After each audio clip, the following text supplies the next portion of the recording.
Shifting global war dynamics. In 1939, America watches Europe's war from afar, neutral and isolationist. But by 1940, a fascist-leaning US government, fueled by isolationist fervor and anti-communist paranoia, shocks the world by aligning with Nazi Germany and Imperial Japan, promising economic dominance and a new world order. President Charles Lindbergh, elected in 1940 on an America First platform, signs a pact with Hitler and Tojo in early 1941, redirecting the United States' vast industrial power to the Axis cause. Lindbergh's propaganda sways public opinion, rallying American factories which pour out steel, aluminium, copper, nickel and manganese, feeding German industry on a scale no other nation can match. Parts for Tiger tanks roll off assembly lines in Detroit and ship across the Atlantic for final construction in Europe. Millions of tons of American petrol fuel the German Wehrmacht and Luftwaffe, ensuring their offensives never run dry. The balance of global production tips instantly. Instead of sustaining Britain and the USSR through Lend-Lease, American tanks, planes and ships go straight to Berlin and Tokyo. Britain loses its lifeline. The Soviet Union stands isolated and Axis armies push forward with unbroken supply chains.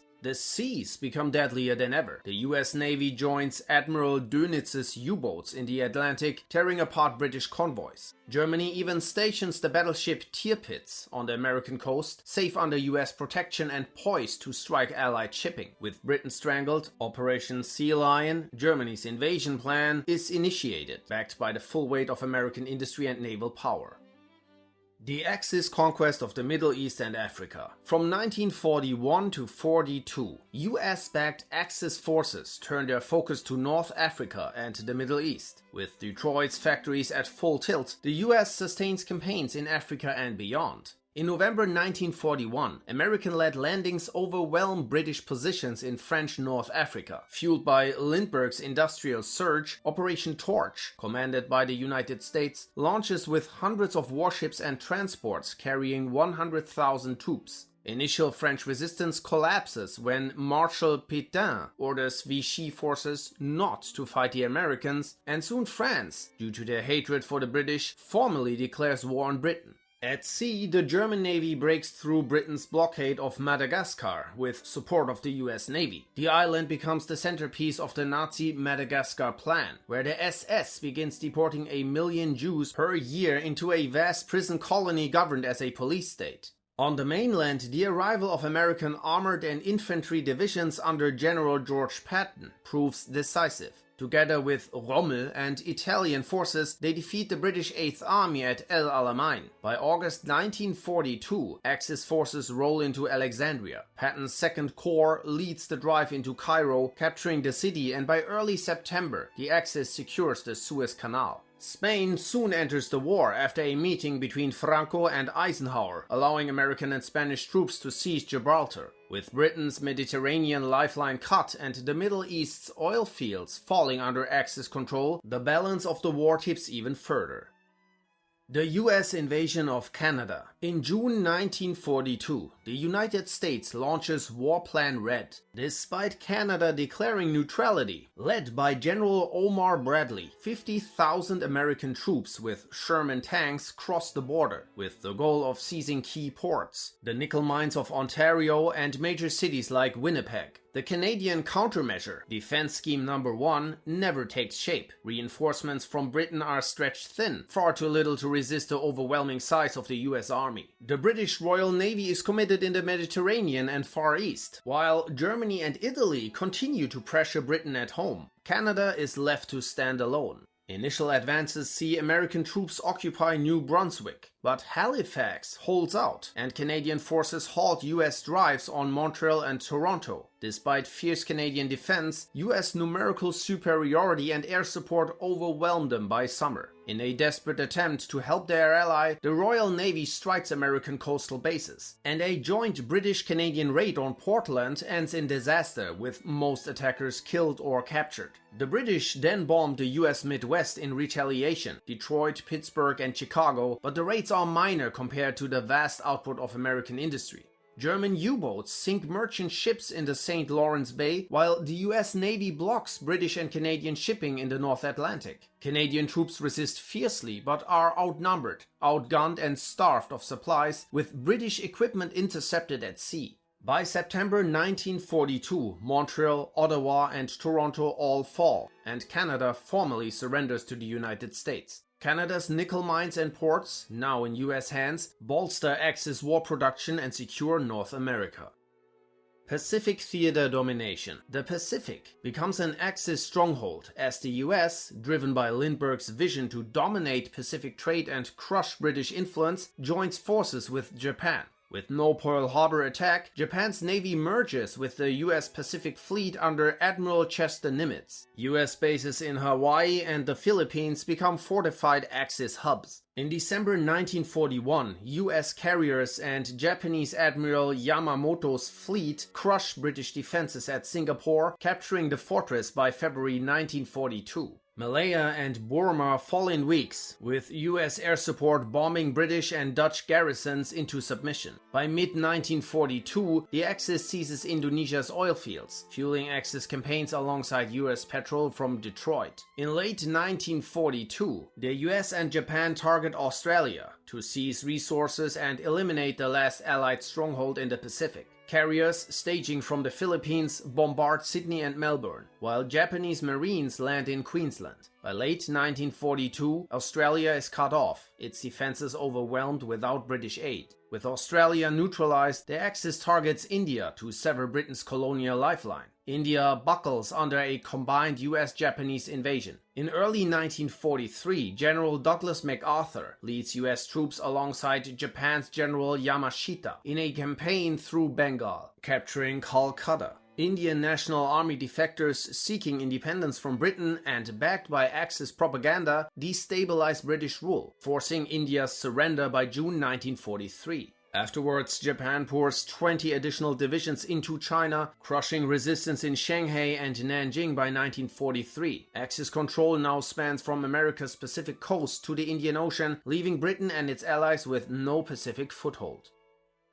The collapse of the USSR, the Eastern Front, becomes the bloodiest theater of the war. In October 1942, the Battle of Stalingrad begins as the German 6th Army and 4th Panzer Army push into the city. Without Allied bombing campaigns disrupting their supply lines, the Axis holds firm. When the Soviets launch Operation Uranus, the counterattack fails, and by February 1943, the Germans pull back from Stalingrad without catastrophic losses. American air power joins the fight against the Soviets. By June 1943, 200 heavy bombers operate in Europe, attacking the Baku oil fields, which provide 80% of the Soviet petrol. B-17s and B-24s also strike Leningrad, Murmansk, and Tula. Coordinated German and American bombing raids cripple Soviet production and sap morale across the front. With American support, the Axis has overwhelming strength. Millions of additional troops, steady supplies of fuel and vehicles, and the absence of bombing raids on German industry allow Berlin to produce more advanced weapons in greater numbers. Italy, Romania, and Hungary maintain their armies on the front, bolstering German lines. Meanwhile, Japan presses into Siberia, forcing the Soviets to split their defenses. The Battle of Kursk begins on July 5, 1943. The Germans attack Kursk with a pincer attack from north and south, and despite powerful Soviet counterattacks, the Germans are unable to be stopped, and after 2 weeks, 6 Soviet armies are cut off and destroyed. As the Red Army bleeds, Stalin authorizes the unrestricted use of sarin gas, but it fails to reverse the tide. The lack of US Lend-Lease aid, no trucks, no aircraft, no food, leaves the Soviets starved of the essentials needed to sustain their war. By late 1943, Operation Barbarossa achieves its original objectives. Moscow falls, key industrial regions are captured, and Soviet resistance collapses. During an American bombing raid, Stalin himself is killed. A military coup led by Zhukov, Konev, and Khrushchev seizes power and starts negotiations for an armistice. Captured Soviet oil and steel from the Caucasus and Urals supercharge Axis production for the final push against Britain. The fall of Britain. By early 1944, the 8th American Air Force arrives in Europe, operating from bases in France and Norway. Their first bombing raid targets Southampton, escorted by German Messerschmitt fighters. The Luftwaffe escalates its offensive, unleashing devastating raids on British cities, Liverpool, Birmingham, Manchester, and many more. In September 1944, the heaviest air assault in history sets Edinburgh ablaze in a week-long firestorm. Britain still commands a formidable navy, but its industry is collapsing under strain, while American output grows unchecked. Recognizing that time is against them, the Royal Navy attempts to force a decisive battle. On January 5, 1945, the fleet sails from Scapa Flow to confront the US Atlantic Fleet near Bermuda. Both sides suffer heavy losses and claim victory, but the British see the truth. America can replace its losses while theirs are permanent. The race to outbuild the US Navy is unwinnable. By September 1945, 1 million American troops are stationed in France. Eisenhower meets Hitler in Berlin to finalize Operation Sea Overlord, the largest amphibious invasion in history. The plan calls for 1,000 bombers, followed by 40 divisions storming British shores. Airborne troops, including the 82nd US Divisions and Germany's Brandenburg Regiment, prepared to seize key points in Kent. A second wave of panzers and motorized infantry and a third wave of troops are scheduled to follow. Yet the landings never come. Deeming invasion too costly, the Axis opts for a more efficient plan. A misinformation campaign convinces Britain to expect an assault on East Anglia, while the combined German and American navies tighten a blockade around the British Isles. The US Navy, now larger than all others combined, enforces the stranglehold as bombers continue to pound England. Britain fights on, but its position grows untenable. Meanwhile, American and German scientists accelerate nuclear research, with Enrico Fermi, Werner Heisenberg, and Paul Hartek leading a joint Manhattan Project. The United States tests its first atomic bomb in December 1944 at Alamogordo. In late 1945, a modified German V2 variant delivers one over London, causing 300,000 deaths and shattering morale. Starved and broken, Britain surrenders in December 1945 and Churchill resigns. Britain accepts peace under American terms, no reparations, no loss of its fleet, and its colonies free to choose their own paths. Germany is dissatisfied with these mild conditions, but concedes to its powerful partner. The Axis occupation of the Americas. Canada is already subdued and Britain plus the Soviet Union destroyed. Now the United States, under Lindbergh's orders, turns its attention to the Western Hemisphere. They revive the Monroe Doctrine, declaring the Western Hemisphere an Axis zone, and claim that any nation resisting continental unity must be subdued. Beyond ideology, South America's vast oil, rubber, and mineral reserves make annexation strategically vital to fuel the Axis order. Beginning in 1946, pro-Axis coups sweep Argentina and Chile, installing fascist regimes. Brazil, the continent's largest power, resists, fueled by nationalist defiance, forcing the US Army to invade. Supported by American naval supremacy and German advisors, the campaign crushes Brazilian defenses within 6 months. Mexico, also unwilling to submit, faces occupation after a short border war. US garrisons occupy Rio de Janeiro, Mexico City, and Caracas, while paramilitary groups modeled on the SS enforce loyalty. Axis propaganda floods the hemisphere, glorifying America's victories while portraying fascism as the path to prosperity and independence from decaying democracies. Latin America's resources flow north into the Axis industrial machine. American corporations dominate trade, while German and Japanese advisors oversee reorganization of local economies along fascist lines. The post-war Axis world order. By 1948, the Second World War ends in Axis victory, leaving 85 million dead, half in Russia and China. The Potsdam Conference convenes in December to formalize the new order. Spain, Finland, Romania, and Bulgaria fall under Axis influence. Italy gains Montenegro, Dalmatia, and British Somaliland. Yugoslavia is dismantled between Serbia and Croatia, while Canada is formally annexed by the United States. France is split into 2 occupation zones. Alsace and Luxembourg disappear into the Reich. Germany keeps the Baltics, Poland, Belarus, and Ukraine as puppet states for eventual Germanization, while Scandinavia, Belgium, and the Netherlands are left independent. The Axis victory creates three dominant blocs. The United States controls the Americas, Germany consolidates Europe, and Japan dominates Asia. Fueled by Middle Eastern oil and American minerals, the Axis prospers, but US ambitions for global dominance spark tensions with Germany. Nazi racial policies, Japanese imperialism, and authoritarian US capitalism reshape societies into fascist molds, enforced by propaganda.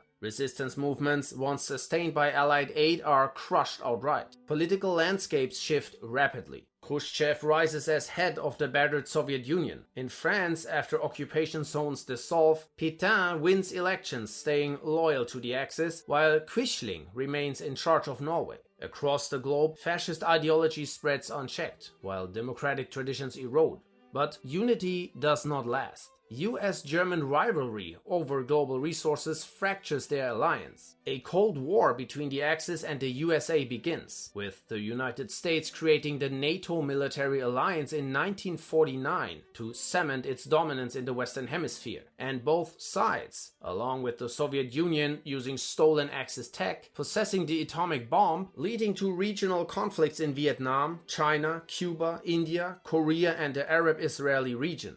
Unrest simmers everywhere. Uprisings in German-controlled Eastern Europe, revolts across Italian, French, and Dutch colonies, and nationalist movements boiling over in Asia and Africa. In Southeast Asia, the Vietnam War is fought by German forces seeking to assert dominance over the region. With their superior jet aircraft, mechanized divisions, and missile technology, the Germans crushed resistance quickly, leading to a shorter but far more brutal conflict. With German rocketry leading the way, the Reich achieves the first manned mission to the moon in 1950.